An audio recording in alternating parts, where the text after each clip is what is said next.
I think we ought to talk over this morning the very complex and subtle problem of what is meditation.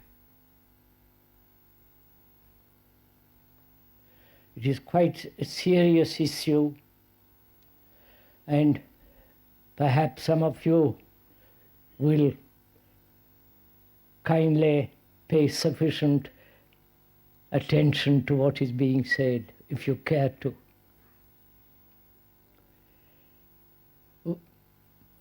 This word is now becoming so common.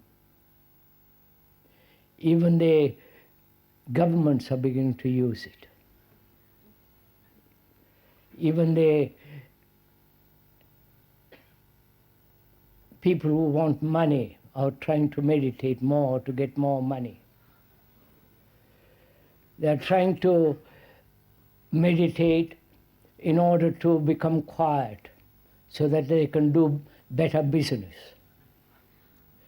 And the doctors are practicing meditation because they will help them to operate properly, and so on and on and on and on.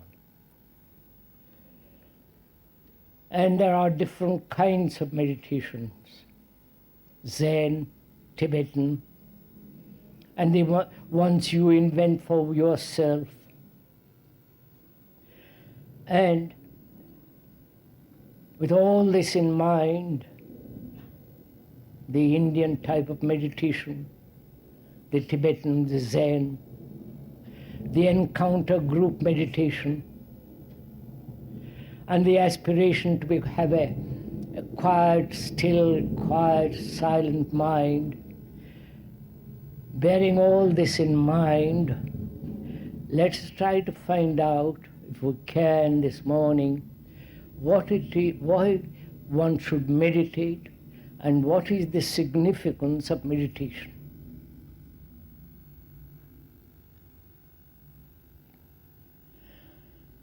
This word has been recently been popularized from India. And people go to India and to Japan and other places in order to learn meditation, in order to practice meditation, in order to achieve some kind of result through meditation. Enlightenment,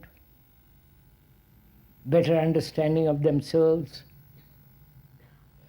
have a peace of mind, whatever that may mean, and generally they have a little peace, but not peaceful mind. And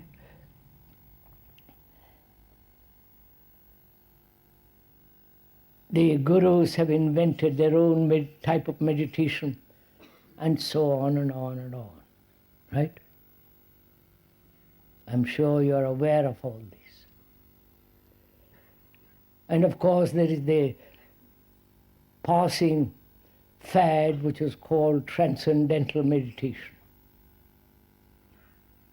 It is really a form of siesta in the morning, siesta after lunch, siesta after dinner or before dinner, so that your mind kind of becomes quiet and you can do more mischief afterwards.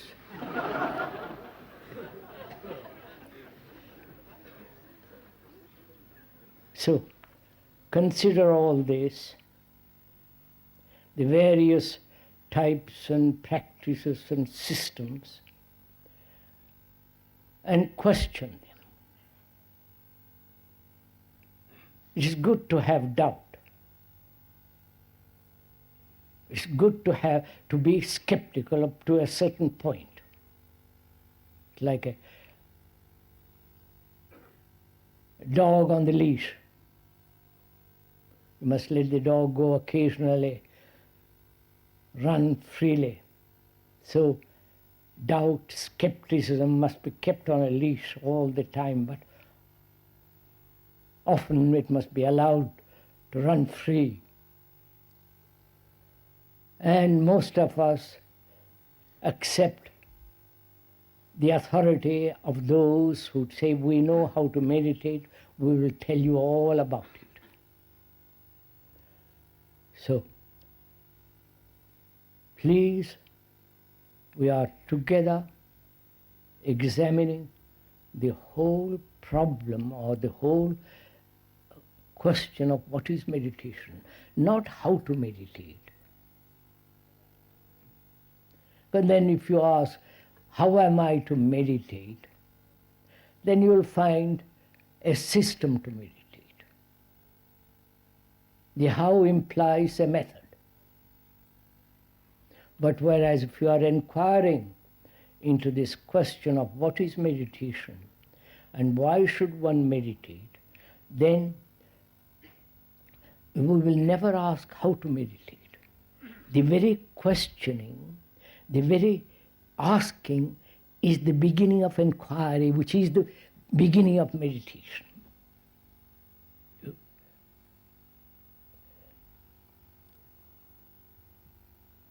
As we said, it's a very complex problem.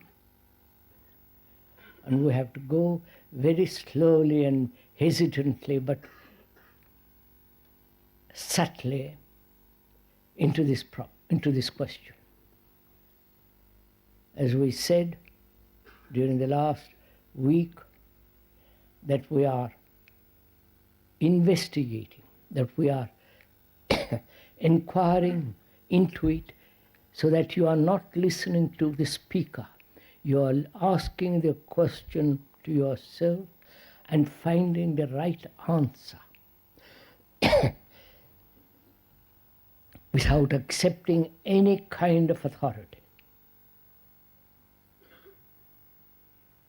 Especially the authority of the speaker sitting on this unfortunate platform.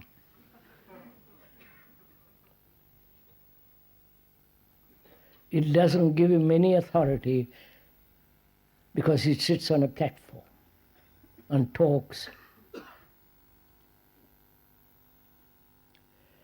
There is no authority in so-called matters of spiritual matters, if I can use that word spiritual, in the matter of the spirit, in the matter of inquiry into something that demands very, very, very careful examination.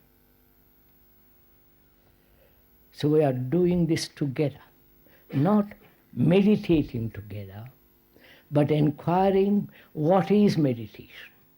And from that, discover for oneself, as we go along, the whole movement of meditation. Is this all right?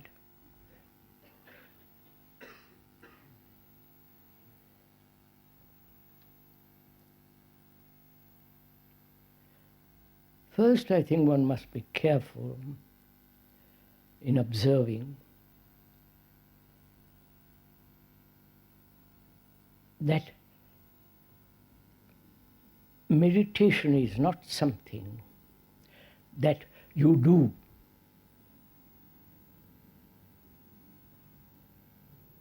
Meditation is something entirely a movement into the whole question of our living. That's the first thing. How we live, how we behave, whether we have fears, anxieties, sorrows, we are pursuing everlastingly pleasure, whether we have built images about ourselves and about others. We must, that is part of our life, and in the understanding of that life and of those various issues involved in life, and being free from those, actually being free, then we can proceed to inquire into what is meditation. That's why we have, for the last 10 days or last week, we have said we must put order in our house. Our house is ourselves. Complete order. then when that order is established, not according to a pattern, but when there is understanding, complete understanding of what is disorder, what is confusion, why we are in contradiction in ourselves, why there is this constant struggle between the opposites, and so on, which we have been talking about for the last 10 days or last week. Having put that in order, our life in order, and the very placing things in their proper place is the beginning of meditation. Right? If we have not done that, actually, not theoretically, but in daily life, every moment of our life, then if you have not done that, then meditation is merely becomes another form of illusion, another form of prayer, another form of wanting something, money, position, refrigerator, and so on. Awakening is the key in meditation. One need not talk about meditation. It is only to be experienced. Awakening is the phenomenon that radiates like the sun. An awakened person is recognized by particular signs. He has united all the discordant elements within. This radiates through his being and presence. This is what is meant by a saint or a master, one who unites. The first characteristic of such a person is liberty. He does not allow himself to be tossed about by the vicissitudes of life, fear, joy, anxiety, success, and failure. Also, he revels in the spiritual force of consciousness. These are revealed through his calmness and affable smile and deep serenity. The smile, the look, the gestures, the words, and the actions of an awakened person constitute the language of awakening. Indeed, his gestures are his language. This is the language that is used by the masters to guide the aspirants. The sole aim of the masters is to destroy the old habitual energy patterns of those who have knowledge to think conceptually. To explain this fully, I have taken two conversations of the Zen masters Cho Chao and Nan Chon, because no other tradition explains the conceptual thinking better than Zen. The first conversation is between Chao Chao and Nan Chon. Chao Chao inquired, "What is the way?" Nan Chon replies, "It is our everyday mind." Chao, "Is it necessary to realize it?" The master said, "To intend to realize the way is opposed to the way."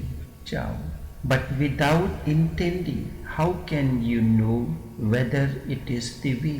Nan, "The way does not depend on what you know or what you not. If you know it, your knowledge is just speculative. If you do not, your ignorance is inanimate. When you do not have doubts, the unlimited universe will unfold before you, and no discrimination is possible then.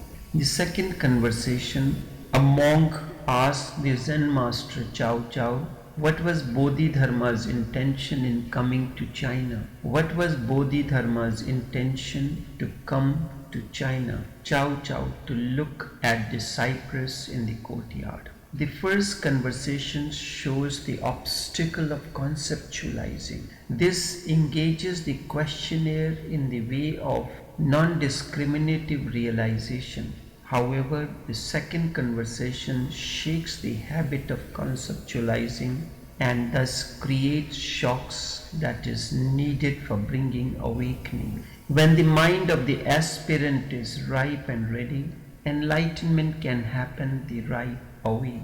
The master understands the aspirant and thus helps them to enter the realm of awakening. Truth can only be lived, not experimented with. One of the great Mahatmas of the 20th century wrote a book entitled My Experiments with Truth. One needs to live with truth. What can you experiment? Experimenting means there is no experience of truth. Once truth is the experience, then there remains no doubt and you begin to live with truth. Meditators never attempt to describe reality. The masters only guide the aspirant in the direction of truth. The master says, "Do not look at my finger. Look at what the finger is pointing towards." This is the famous Buddha teaching, finger pointing to the moon. Awakening is the beginning in the journey of transformation.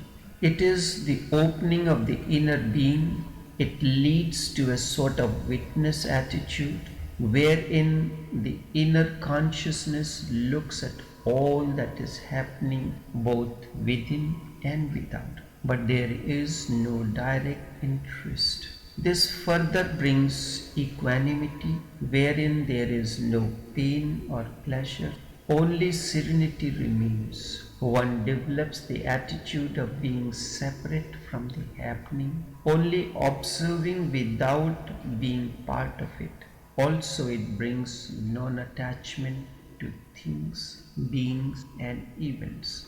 Consciousness is the faculty that brings awareness of anything through identification. There is divine consciousness that is not only aware but knows the effects. To be aware of something does not mean that you know everything about it. Consciousness is the force of awareness of self and things. It consists of dynamic and creative energy within. It is capable of determining its own reactions and also abstains from such reactions. It can not only answer to forces but create or separate itself from the force too. Usually consciousness is identified with the mind. In this form, it is only the human range. There are levels of consciousness both above and below this level. With these, we do not have any contact, at least in the beginning. By consciousness is meant something that remains the same throughout. However, it varies according to conditions and the operation. In such a case, we say the consciousness is either suppressed or disorganized or in a differently organized state. This does not mean that consciousness is opposed to any specific part of the being. It is fundamental to the being and it formulates any part it chooses to manifest. In this process, it develops them from above, flowing downwards from the spiritual levels progressively. In this process, it helps the process of involution in matter or formulating them in an upward process of evolution.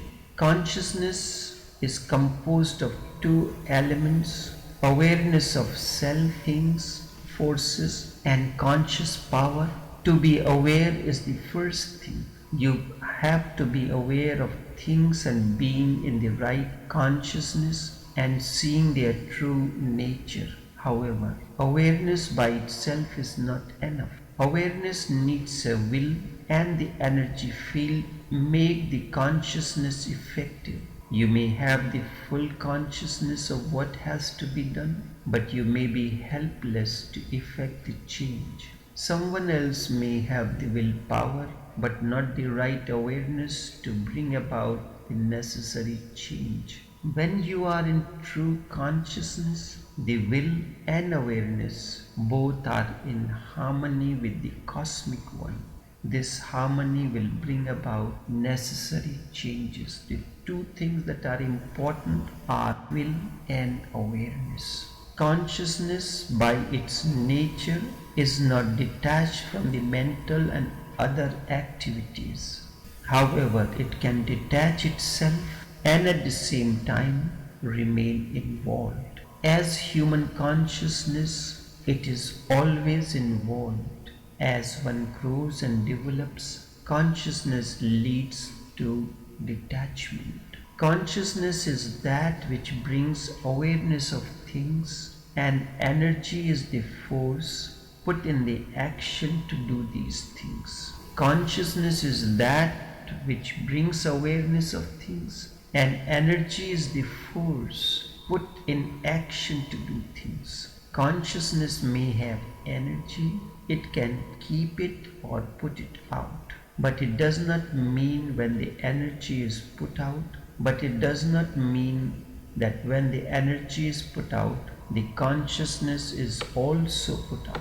Consciousness is always there to observe this energy in action. Consciousness and mind. Human beings have not delved deeper into themselves. Find both mind and consciousness as synonymous. Only when one becomes more aware of oneself, then one can see different degrees, types, powers of consciousness at the mental, physical, psychic, and spiritual levels. Mind is modified consciousness that brings forward mental energy. Man can stand back in his mental consciousness and also watches mental energy performing acts like thinking, planning, etc.